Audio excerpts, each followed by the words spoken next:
امام ابو یوسف رحمۃ اللہ علیہ سے یہ پوچھا گیا کہ آپ اتنے بڑے امام کیسے بنے؟ یعنی یہ میں وہ باتیں سنا رہا ہوں جو اس میدان میں پہلے ہم سے صدیوں پہلے روشنی بکھیرتے بکھیرتے جنتوں میں جا بیٹھے ہیں. اور یہ جواب جو ہے یہ بھی پوری زندگی کا لاہے عمل ہے. طالب علم اور عوام، اساتذہ، سب کے لیے. آپ سے پوچھا گیا بما ادرکت العلم، آپ نے علم کیسے حاصل کیا؟ یعنی ایک تو علم لدنی ہوتا ہے، وہ کم کسی کو ملتا ہے، ورنہ پڑھ کے ہی عالم بننا پڑتا ہے. اللہ قادر ہے کہ اینٹ اٹھائیں تو نیچے سے عالم نکل آئے، مگر ایسا ہوتا نہیں. صدیاں ایسے ہی گزری ہیں کہ لوگ پڑھ پڑھ کے ہی عالم بنتے آئے ہیں. تو کیسے عالم بنے ہو؟ آپ نے فرمایا مستنکفت من الاستفادۃ، فرمایا میں نے یہ پالیسی رکھی ہے کہ استفادہ کے اندر میں نے کبھی جھجک محسوس نہیں کی. استفادہ کیا ہے؟ کہ مجھے جس کا علم نہیں اس کے بارے میں کسی اور سے پوچھنا. فرمایا اب تو میں زمانے میں امام بنا ہوا ہوں، میں اس درجے پہ تب پہنچا ہوں کہ مجھے جب بھی کسی چیز کا علم نہیں ہوتا تھا میں فوراً اس سے پوچھتا تھا جس کے پاس علم تھا. میں نے جھجک نہیں محسوس کی کہ میں کیوں اس سے پوچھوں، میں پتا چل جائے گا کسے نہیں آتا.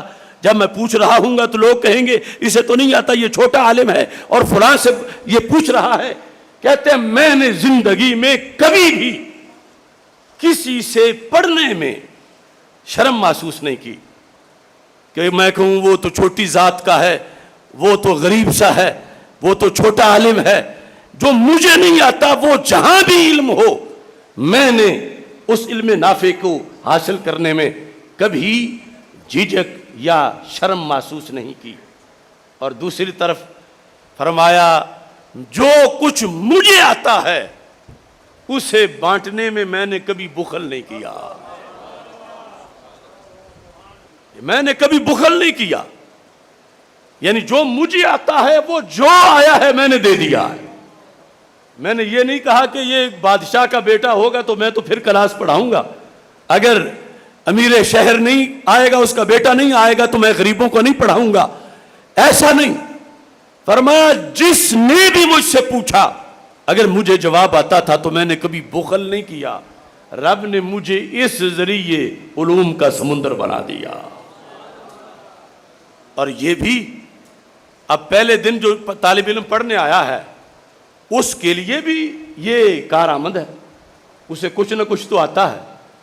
اور پھر کلاس میں کچھ ذہین ہیں، کچھ جو ہیں وہ غیر ذہین ہیں.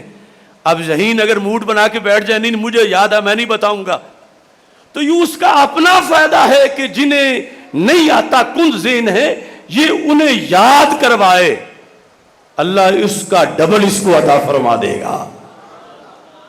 دیکھو نا ایک کنواں ہو اس سے پانی نکلے ہی نہ، سال گزر جائے تو وہ پانی گدلا بھی ہوتا ہے، بدبودار بھی ہو جاتا ہے. اور دوسرے سے صبح و شام نکلے تو پانی اس میں بھی رہتا ہے، وہ ختم نہیں ہوتا، تازہ بھی رہتا ہے، روزانہ نیچے سے نیا بھی نکل آتا ہے. لیکن نیا تب نکلتا ہے جب پہلا بحر نکالا جائے. تو اس بنیاد پر یعنی طلباء کو اپنے اندر یہ جذبہ رکھنا چاہیے کہ نہ تو پوچھنے میں کبھی جھجک رکھنی چاہیے کہ پھر تو استادوں کو پتہ چل جائے گا کہ اس کو تو آتے ہی کچھ نہیں، کہ یہ تو فلاں چیز پوچھ رہا ہے، پھر تو دوستوں کو پتہ چل جائے گا کہ یہ تو فلاں بات بھی پوچھ رہا تھا. تو یہ دونوں چیزیں علم کی دشمن ہیں. جھجک کی وجہ سے نہ پوچھنا اور بخل کی وجہ سے کسی کو نہ بتانا اور نہ پڑھانا. اور جو ان خامیوں کو دور کرتا ہے اللہ اس کی زبان پر حکمت کے چشمے جاری کر دیتا ہے.